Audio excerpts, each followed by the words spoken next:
Another coronavirus vaccine could be available soon. Johnson & Johnson recently announced the results of its global phase 3 trial. Results found it 66% effective in preventing moderate and severe disease. So joining me now is CBS 4 medical editor Dr. Dave Hnida. And Dr. Dave, at one point you told us this vaccine could be a game changer. Do you still feel that way following these results?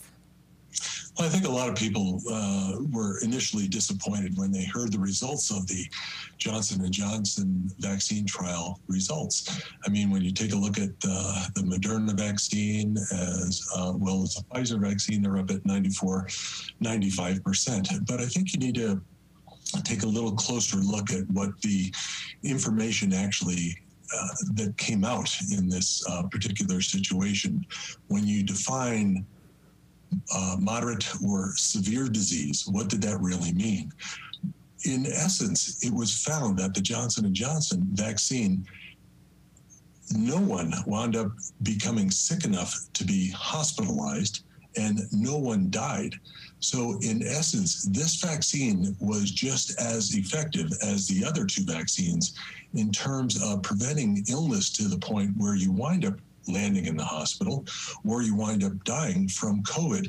So I think that many experts actually are very pleased with this result. Certainly not as good as what the others wound up performing in their trials, but good enough against the most important parameters. That is, once again, keeping people out of the hospital and keeping people from dying. I think it's important to take a look at the fact that Johnson & Johnson is a one-dose vaccination.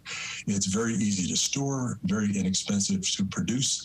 It can sit in a refrigerator for weeks at a time, and so there really is a very minimal risk of having doses lost or wasted. And so I think this really has the potential to become a workhorse vaccine when it comes to vaccinating millions of people. So really the potential is there.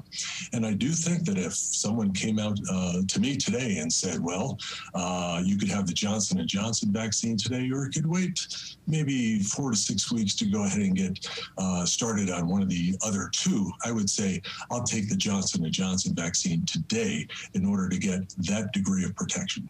Interesting. That's great information, and a lot of people have been wondering about that. We know that teachers have been moved up to this next phase of vaccinations in Colorado. Do you think that means schools can fully reopen soon, or that's something on the horizon?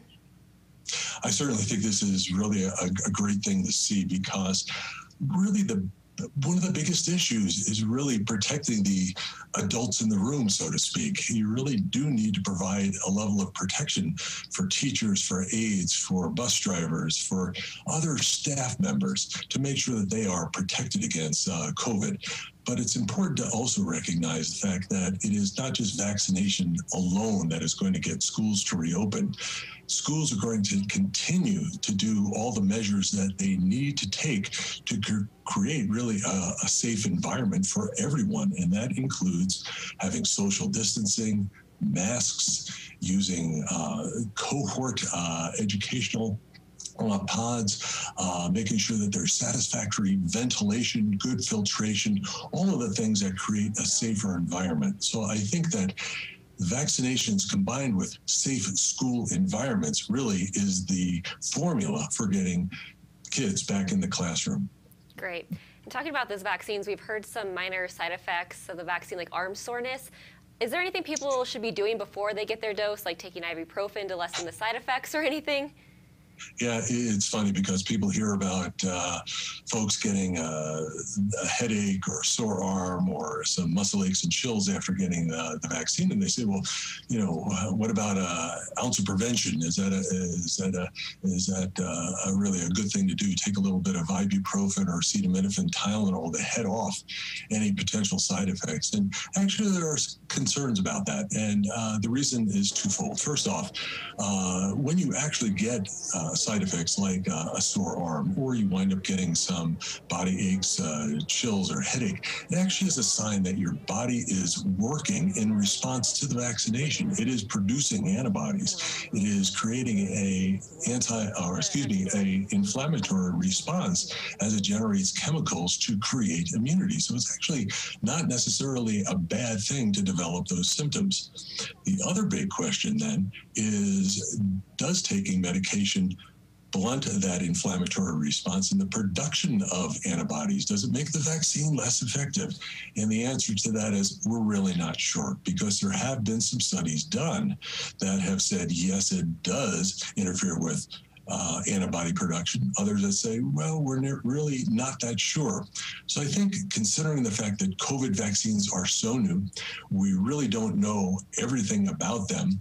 I think in this situation, if you're going to go get vaccinated, you want to get the most bang for your buck.